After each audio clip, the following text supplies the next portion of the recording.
తాకట్లో ఉన్న మీ బంగారాన్ని విడిపించి ఆ రోజు ఆన్లైన్ రేటుకి కొంటాం. Sharma gold company.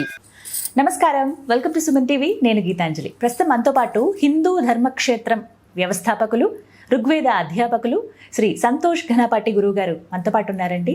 వారితో మాట్లాడి కార్తీక మాసానికి సంబంధించి ఎన్నో సందేహాలు ఉంటాయి. సోమవారాలు కావచ్చు, అలాగే దీపం విషయం, దానం విషయం, వీటన్నిటిలో మనకు ఉండేటువంటి సందేహాలను నివృత్తి చేసుకుందాం. గురుగారు నమస్కారం అండి. నమస్కారం అమ్మా. గురుగారు, కార్తీక మాసం ప్రతిరోజు విశేషమే, ప్రతిరోజు పండగే. ఇందులో భాగంగా ఎక్కువగా విశేషంగా ఆరాధించేది సోమవారాలు. అయితే ఇందులో రాబోతున్నది 3వ సోమవారం. అసలు ఎంత ఇష్టమో, చాలా మంది ఎదురు చూస్తారు కూడా. మిగిలిన అన్ని వారాల కన్నా 3వ సోమవారం అంటే ఎందుకో చాలా విశేషం. మేము చిన్నప్పటి నుంచి వినేదాన్ని బట్టి కూడా. అసలు ఆ రోజు శివార్చన ముఖ్యంగా మాట్లాడుకుంటే ఎలా చేయాలి, లేదా విష్ణు ఆరాధన అంటే అవి ఎలా చేయాలి, దీపాలు వెలిగించాలా, స్నానం ఖచ్చితంగా ఆ రోజున చేయాలా, అంటే నదీ స్నానం అలాంటివి, ఆ రోజు ఏమైనా దానాలు చేయాలా, దీపం ఎలా వెలిగించాలి, ఇలా చాలా సందేహాలు ఉన్నాయి. ముఖ్యంగా ఆ ఒక్కరోజు ఉపవాసం ఖచ్చితంగా ఉండాలా, ఉపవాసం ఉంటే అసలు ఆహారంగా ఏం తీసుకోవాలి, సాయంత్రం పూట ఉదయం అంతా ఉండాలా లేకుంటే సాయంత్రం ఉండాలి, ఇలా ఎన్నో సందేహాలు నివృత్తి చేయండి. మీరు అన్నట్లుగా కార్తీక సోమవారం అనేటటువంటిది జనుల్లో బాగా విశేషమైనటువంటి ప్రాచుర్యంలో ఉన్నది. శివభక్తులు విశేషంగా కార్తీక సోమవారం వ్రతం ఆచరిస్తారండి. కార్తీక మహాత్మ్యంలో 2వ అధ్యాయంలో మీరు చూసుకుంటే, యః కార్తీకే మాసి నృప సోమవారం వ్రతం చరేత్ సోమశేఖర తుష్ట్యర్థం సయాతి శివమందిరం అంటారు ఆయన. సోమశేఖరుడు అంటే శివుడు. సోమశేఖర తుష్ట్యర్థం అంటే సోమశేఖరుడు యొక్క ప్రీతి కోసం, ఆయన యొక్క అనుగ్రహం కోసం ఎవరైతే కార్తీక సోమవారం వ్రతాన్ని చేస్తారో వాళ్ళు సయాతి శివమందిరం, వాళ్ళు మరణానంతరం కైలాసానికి వెళ్తారు అని చెప్పేసి. మీరు అన్నట్లుగా 3వ కార్తీక సోమవారం ఎందుకు విశేషము అంటే, సాధారణంగా 3వ కార్తీక సోమవారం ఒక్కొక్కసారి పౌర్ణమికి దగ్గరగా వస్తుంది అనుకుంటాను నాకు తెలిసి. పౌర్ణమి ముందు రోజో, పౌర్ణమి నాడో, పౌర్ణమి తర్వాత రోజు.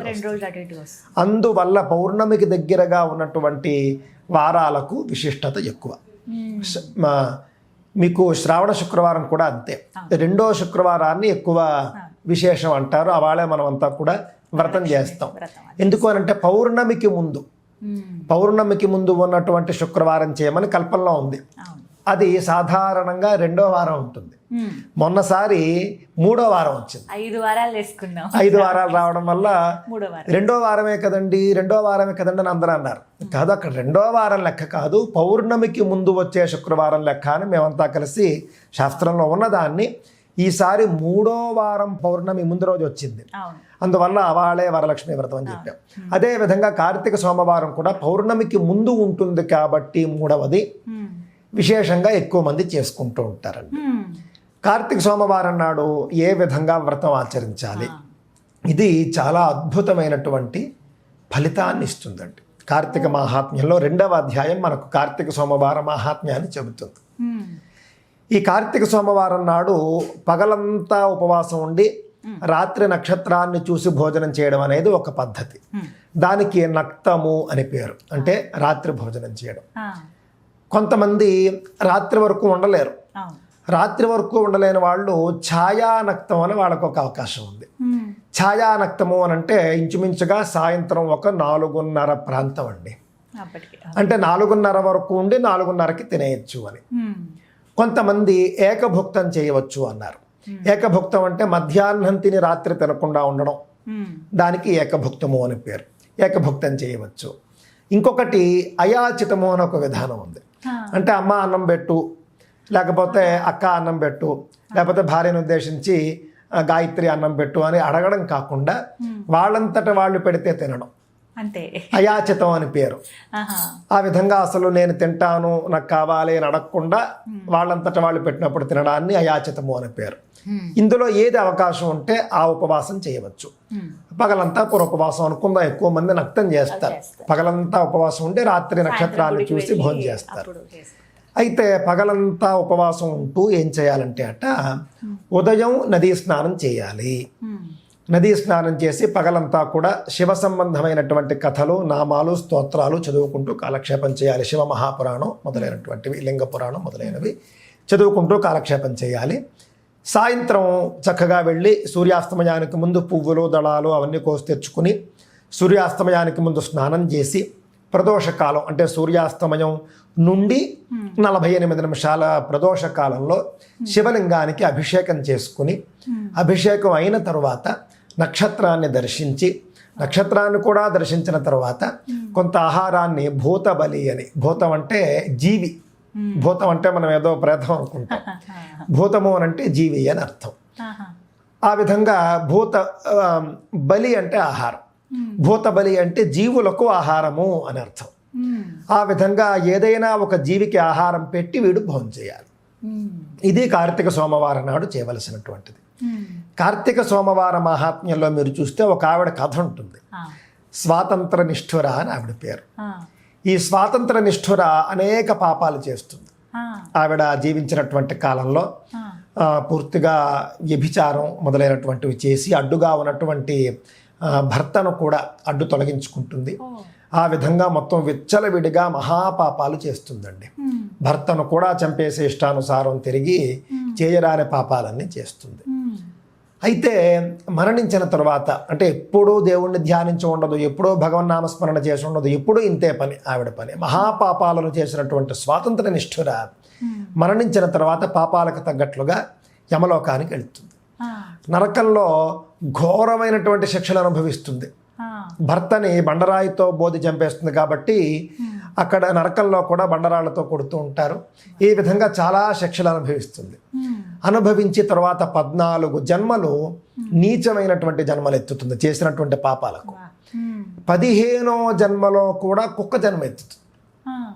కుక్క జన్మ ఎత్తి ఒక కార్తీక సోమవారం నాడు చాలా తీవ్రమైన ఆకలితో ఉంటుంది ఉదయం అంతా పాపం. దాని కర్మ ఏంటంటే 15వ జన్మలో కూడా దానికి ఎవరు ఆహారం పెట్టేవారు కాదు, అందరూ కూడా తరివేస్తూ ఉంటారు పాపం, రాళ్ళిచ్చి కొడుతూ ఉంటారు, కష్టపడి తప్పించుకుని తిరుగుతూ ఉంటుంది. ఒక రోజున సాయంత్రం ఒక ఇంటికి వెళ్తుంది. ఆ ఇంట్లో ఇంటి యజమాని విప్రుడు, ఆయన వేద విద్వాంసుడు, కార్తీక సోమవారం వ్రతం చేస్తాడు. ఆయన వ్రతం చేసి నక్షత్ర దర్శనం చేసి భూతబలి చేద్దామని బయటకు వస్తాడు. వచ్చి భూతబలి కోసమని కొంత ఆహారం బయటపడతాడు. భూతం అంటే మరి జీవే కదా, కుక్క. ఈ కుక్క ఆ భూతబలి తింటుంది.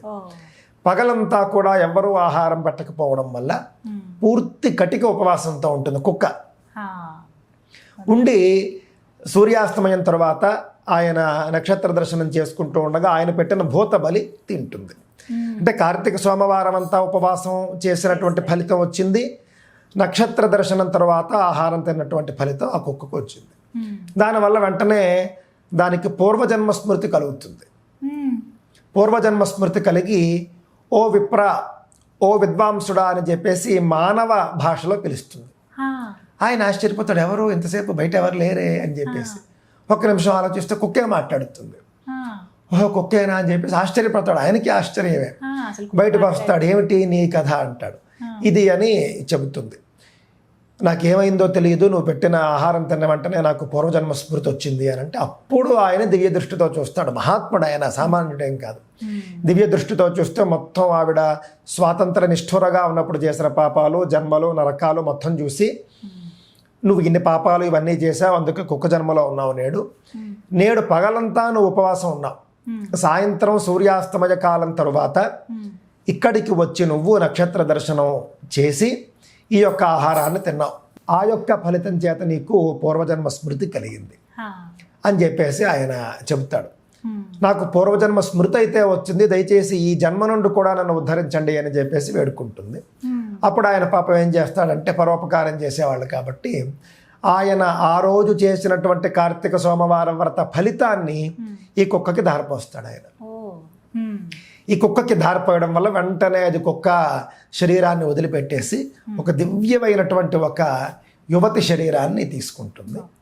తీసుకుని చక్కగా ఆ యొక్క విప్రుడికి, వేద విద్వాంసుడికి నమస్కరించుకుని కైలాసానికి వెళ్ళిపోతుంది. ఇది కార్తీక సోమవారం యొక్క మహాత్మ్యం. ఆవిడ చేసినటువంటి పాపాలకు తగిన శిక్షలన్నీ అనుభవించింది. అనుభవించిన తరువాత కార్తీక సోమవారం వ్రత మహిమ చేత కుక్క జన్మ నుండి కైలాసానికి వెళ్ళింది. ఇది కార్తీక సోమవార వ్రతం వల్ల మనకు కలిగేటటువంటి ఫలం. శక్తి ఉన్నవాళ్ళు కార్తీక మాసంలో అన్ని సోమవారాలు చేయాలి అని చెప్పేసి మనకు పురాణాలు చెబుతూ ఉన్నాయి. కార్తీక సోమవారం నాడు మరొక విశేషం ఉందండి. పూర్వ సువాసినులు అని ఉంటారు. ఈ పూర్వ సువాసినులట కార్తీక సోమవారం నాడు మహావిష్ణువుని పూజించాలి. ఆహా. పూజిస్తే కనుక విశేషమైనటువంటి ఫలితం వస్తుంది. వాళ్ళు మరణానంతరం వైకుంఠానికి వెళ్తారు అని మనకు కార్తీక మహాత్మ్యం చెబుతూ ఉన్నది. కార్తీక సోమవారంలో విశేషమైనటువంటి రోజుల్లో కార్తీక సోమవారం మొట్టమొదటిది, అందులో ఎలాంటి సందేహం లేదండి. ఈ విధంగా 3వ సోమవారం జరుపుకోవాలి. ఎందుకంటే చాలా మందికి ఇవే సందేహాలు, అసలు ఆ రోజు ఎలా చేయాలి, ఏం చేయాలనేది. అయితే సోమవారం నాడు నదీ స్నానం, ఉపవాసం, దీపారాధన. ఈ దీపారాధన అనేది సూర్యోదయానికి ముందు కానీ సూర్యాస్తమయం తర్వాత కానీ చేయాలి. నదీ స్నానము, ఉపవాసము, దీపారాధన, శివార్చన, ఏదైనా దానం. సాధారణంగా కార్తీక సోమవారం నాడు తిలదానం చేస్తే చాలా విశేషం. నువ్వులు దానం చేయడం కార్తీక సోమవారం నాడు చాలా విశేషంగా చెప్పబడింది. ఈ 5 ఆచరించాలి మాటండి. ఈ 5 ఆచరిస్తే కనుక విశేషమైనటువంటి ఫలితం వస్తుంది. కార్తీక మాసంలో దానం చేయవలసినటువంటివి చాలా ఉన్నాయి. మన శక్తిని బట్టి మనం నీళ్లు దానం చేసినా కూడా ఫలితం ఉన్నది.